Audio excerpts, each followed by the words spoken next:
are fun. Yes.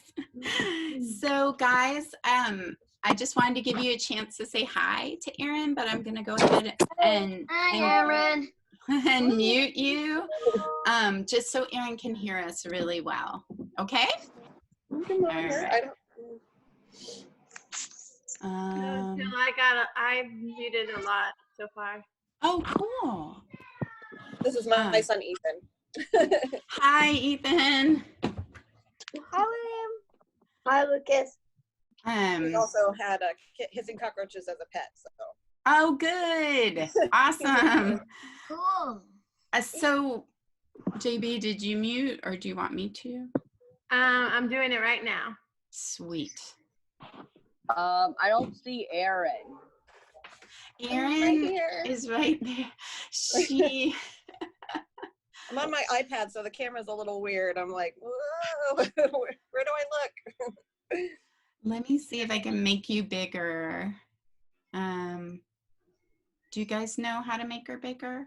If you click the little dots on the upper right corner of her square, it'll say pin video. Yes. Okay. There. How's that? Can you keep an eye out for my kiddos, because I'm pretty sure they will all come. I told them 9:15. They're used to coming at 9:30. I flip a chair over here. Okay. I don't know if there's room, baby. Here, I've got Will. I only had Will here so far. Here, you can come up. Uh-oh. Oh, there you all are. Okay. We can pull it over here. Okay. So, Erin, thank you so much for doing this. Of course, my pleasure. We are designing a cockroach race, as I mentioned, and it's sort of a way for all of our kids to see our cockroaches, which they miss, and to kind of bring us all together for an event in a couple weeks. Yeah. And so we have a lot of questions about that, because we've just been, we've had our cockroaches as pets in our library for a few years, but we've never really, and we take them out and play with them and look at them to learn more about them, but we've never raced them. Yes, it is a fun and interesting, unique thing to do. Yes. So a lot of our questions, they kind of fall into three categories, but the first one, it has to do with how cockroaches behave, because I think we want to design, that'll help inform how we design the race. So the first question was, how fast can cockroaches run? Yes. Well, sometimes they can surprise you. I mean, we haven't, clocked them or anything, so I couldn't tell you exactly, miles per hour. But it just depends. Sometimes they will just, slowly meander down the lanes, and then sometimes they'll just all of a sudden get a little burst of speed, and they'll kind of, scoop really quickly. Of course, they can only go so fast. They're big and bulky. They're heavy. They tend to kind of drag their bodies a little bit, so they can't be as fast as something like an American cockroach or cockroaches that we have around here. But they can move. They can scoot a little bit. They can scoot. I like that. They can't really outrun your hand, but they can. Oh, okay. That answers a couple of questions, because they can't outrun our hands. This is they're going to be catchable, probably, no matter how fast they think they're going. Awesome. That is valuable. Okay. And the next question we have is how to get them motivated to race. And some ideas that kids came up with were vibration, because we watched a video where there were kids sort of tapping near the cockroaches to get them to go. So we didn't know if that was vibration or sound. Yeah. So cockroaches, they're most comfortable in dark and kind of close quarters, environments. Cockroaches are, I'm going to teach you guys a really big word. It's called thigmophilic.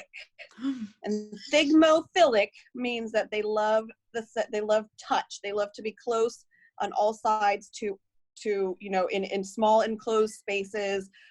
They like to be touching each other. All of that makes them feel very safe. And so getting them out of their comfort zone, is the only way to really motivate them. So kind of getting them out, you kind of put them into a situation where they have some light and they're kind of separated from other cockroaches, and then they're probably going to start moving around. They're not going to be motivated by food, especially not captive bred cockroaches, just because, oh, what did I do? I did something. Unless they've been starved, which I'm sure, they have not been. So no. As long as they have, readily available food, they're just not going to be motivated. they're not that hungry. They're just kind of like, I'm just going to stand here. And then also,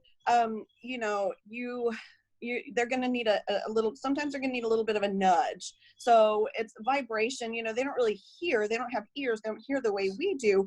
They experience sound through vibration. So if there's a tapping or something like that close to them, they're probably going to run away from it because they're not sure what it is.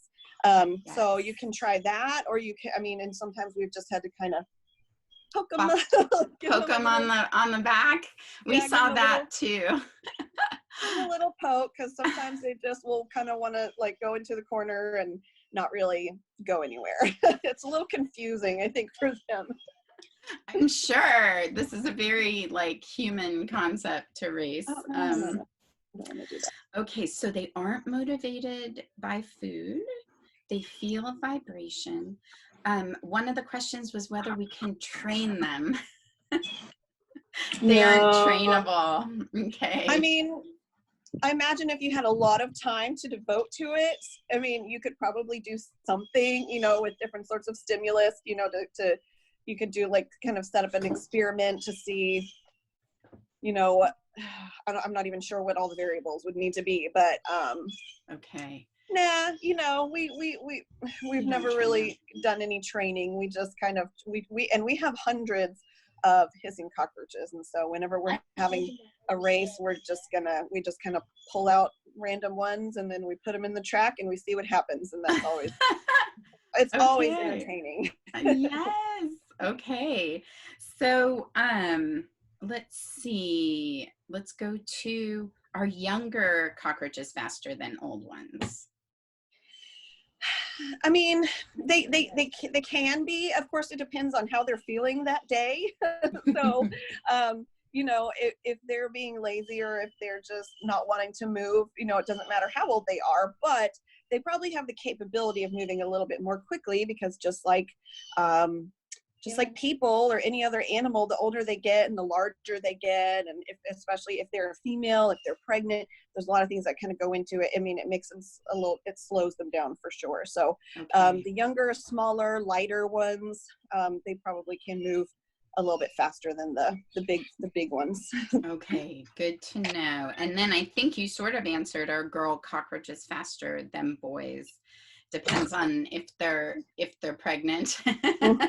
Yeah, and females do tend to be bulkier than males, just because they have added fat in their bodies, for when they're producing eggs. And but again, if they're young, if they're young females, then they can be just as fast as the boys. It just depends. Okay.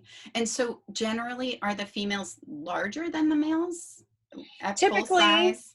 Okay. Usually, but then sometimes you end up with ones like your big daddy guy, we will occasionally, in our colonies have a really large male. I had one of the biggest ones that was at the museum.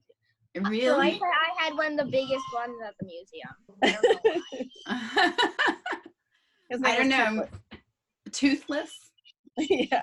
That's awesome. Named after the dragon. But of course he didn't have teeth, so it worked out. It was a good name. Yeah.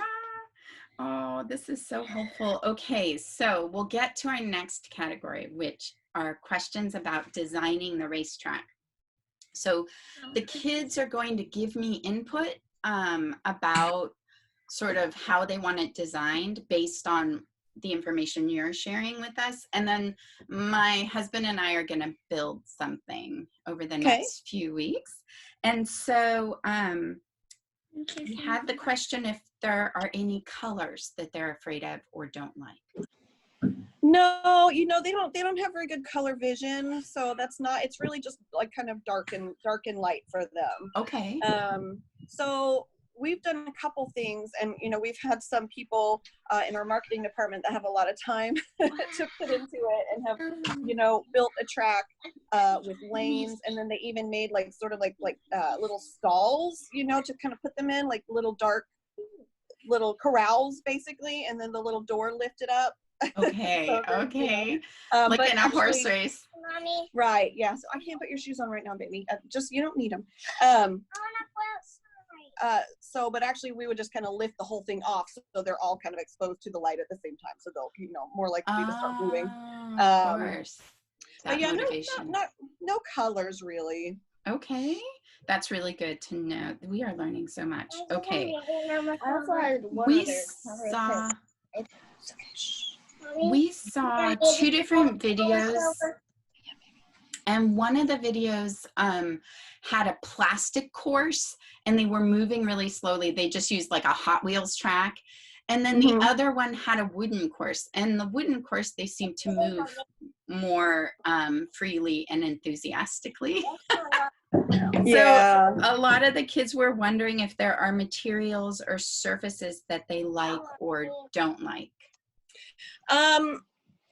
Again, we can't really ask them, but my guess would be that they're going to like surfaces that they can grip.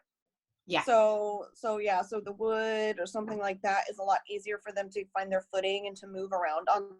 They're going to be a lot more likely to be taking steps if they're, confident that they can actually move around on it. But when you use plastic surfaces or anything that's smooth, they can still grip it a little bit, because I'm sure you guys have noticed they can climb glass and they can climb plexiglass. And it's amazing, isn't it? Special meetings. And they but yeah, I think they would be more likely to move on a grippier surface. Grippier. Okay, that's super good information.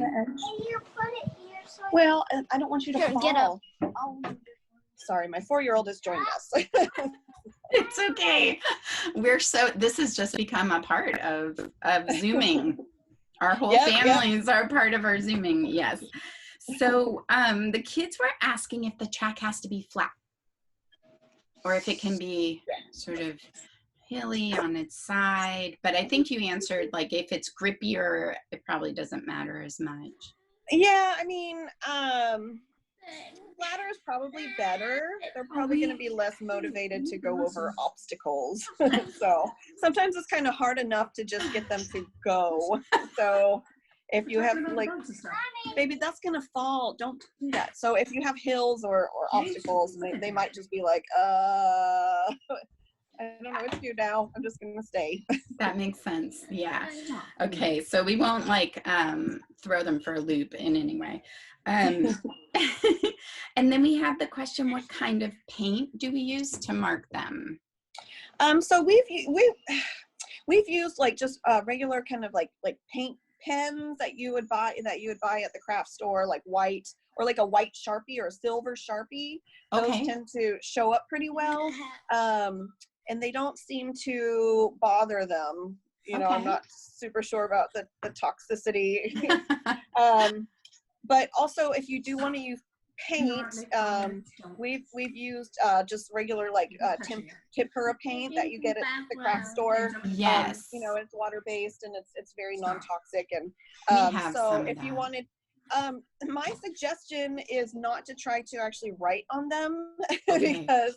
So if you're going to use numbers or whatever, it's really difficult I bet. to write on them and to make it legible. Yes. So probably, maybe colored dots. You could kind of color code them and then, make a little chart that says red is Big Daddy or blue is, yes. I can't remember the other names, rainbow. Yes, you're really good. Rainbow. So yeah, so Awesome. if you just like kind of dot them with some paint, Okay. and then that would probably be the least invasive, kind of safest way to handle it, mark and then it'll them. wash off really easily. Love it. Okay, thank you. There is a lot of concern about, and particularly from my husband, about them breaking free. And you said that they're all somewhat catchable. So, I got my bed once. oh, wow. Oh my Sure, gosh. that's his fault. It was not my fault. It literally got on the ceiling and then it lost. Oh, its he's grip. talking about a native cockroach. Okay. Oh, yes, yes. Yeah. Okay. And so we had some ideas about that. Someone thought, like, if we make a channel that they're running in, like covering it with saran wrap and poking holes, would that be an okay design? I mean, it would be fine. And you don't have to worry too much about air, about them, because they use up so little oxygen. So even if they're in sort of like an enclosed environment, even without holes, for a limited amount of time, they're not going to suffocate or anything like that. So Okay. I wouldn't really worry about that. But the only thing about that is if you kind of cover their track and they all decide to just kind of not go anywhere, then it'll be a lot harder for you to kind of get in there and be like, Poke. Okay. Yeah. Okay. And really, they're really not that fast, especially when you're only dealing with 4 or 5 of them. Yes. I mean, it's manageable. Okay. Yeah. I mean, I wouldn't really be too concerned. We have like 10 or 12 of them at a time, in our races, and usually just kind of one person kind of wrangling, and it's never really been a problem. Awesome. Okay, so this is the final breaking free question, is whether they will become an invasive species. Yeah, that's a really good question. We deal with that kind of stuff a lot at the Butterfly Center because most of what we have are imported exotic insects. Now the part of the government that regulates, invasive species and things like that is the United States Department of Agriculture, and they're really not very concerned about hissing cockroaches. Just because they're detritivores, they're not herbivores, or they're not really a big threat to the environment. However, that's not to say that you shouldn't, of course, always be responsible and try to make sure that they don't escape, because Houston's environment is very tropical. Yes. So I'd say that if they did escape, they'd have a really good probability of survival, and even though they may not cause a lot of problem or become really invasive, they don't belong here. And so, so it's a good idea to just do your best to keep them contained. Awesome. Can you help them put his shoes on? What's going on? They're like really hard to put on. When he does that. Sorry. Don't apologize. It is, I can't tell you the number. I want to fly outside. So I can get curious. You can go without your shoes. It's okay. Okay. Don't worry. We're almost done. We had some questions about their average age. Hi. Hey there. It's so good to put hi Eli. It's good to put a face to a voice. Hey buddy. We're so glad you're giving us time with your mom. I know it's odd to have her at home and have her working. At least, at least I'm here. Yeah. Last weekend when Dad and me went on my back line, my leg hurts and maybe my bones are blowing. Okay. I love this. Okay, so a couple of the kids were asking about how average lifespan in captivity. They can live for about 3 to 5 years. Oh, awesome. In captivity. So Okay. that's, that's the kind of documented lifespan. We've never really tracked any of ours, Yeah. Awesome. but yeah, they can live quite a long time. Aw. 35 years. And Yes, not that then, For a bug. we had a question about their biggest predator in Madagascar, like who eats them mostly. I've only heard, like lemurs. Mhm. Let me see, insectivorous things. So since they're ground dwelling insects, so I'm thinking about things like reptiles, snakes. Mhm. I know lemurs kind of live in the trees, but that's just one thing that I've heard. I'm sure they get down and kind of learn to root around for the cockroaches. Probably certain kinds of birds. Yeah. I don't know enough about No, that's great. No, and we can research a little bit. That's a super interesting thing for us to research. And here's the final question. Is kids are wondering how they communicate with each other. That's a really good question. So most insects do most of their communicating through pheromones. So their body releases chemicals, or basically smells, into the air, and they detect those chemicals with their antennae. So hissing cockroaches, of course, also make noise, as you know. So the noises, they kind of serve as a defense mechanism against predators, but they also, kind of use it. Males will kind of use the hissing to kind of argue. Show off. Oh, Yeah. to argue. Okay. Yeah, to kind of they'll definitely hiss at each other.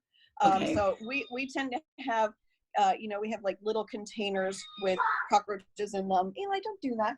That we can easily pick up and take to schools with us, and Yes. we keep those stocked with mostly males, because the females, if they have babies, then they can escape from the little holes in the lids and stuff. Okay. So that we have a lot of males that will play king of the hill. If there's like something for them to climb on and a male is up there, another male tries to get on, the other one will hiss at him. They'll kind of bump each other with their abdomens, and it's kind of interesting and cute just to see. He thinks he's being tough. I love that you think that's cute. That's awesome. Clearly an entomologist. Oh yeah. So yeah, but mostly, for male and female communication, mostly through pheromones, and then of course, through touch and everything, and yeah. So. Oh, Erin, we are so grateful for your time. Of course. My favorite things to talk about, or anything bug related, and cockroaches too, because a lot of people don't appreciate them. So. I think, since we spend time with them in our library, all of us find them to be really charming. They have a lot of personality, and it's so cool to spend so much time being able to observe. Yeah. Observe them so close up. So. Oh, definitely. Oh, thank you so much. And And I hope and Erin is about to grow her family. Yes, we're in the final week, so I'm just Wow. day to day, I guess now. So. Oh, wow. All the more grateful for your time. Sure. Yeah, and if you think of any other questions or want any more advice, feel free to send me an email, and so we can definitely keep in touch. Okay. Thanks so much. And we'll record the race and send it to you. Awesome. I'd love to see who wins. Okay. All right. Thank you guys. Have a great day. Bye. Mike, Bye. can we get checked out? All right, you guys. Let's see. Hi. There you all are. Thanks, you guys. I'll take some notes from her and I'll send them out. I hope you guys enjoyed that. Bye. I'll send the recording to teachers. It sounds like we're leaving. It's yeah. Yes. Bye.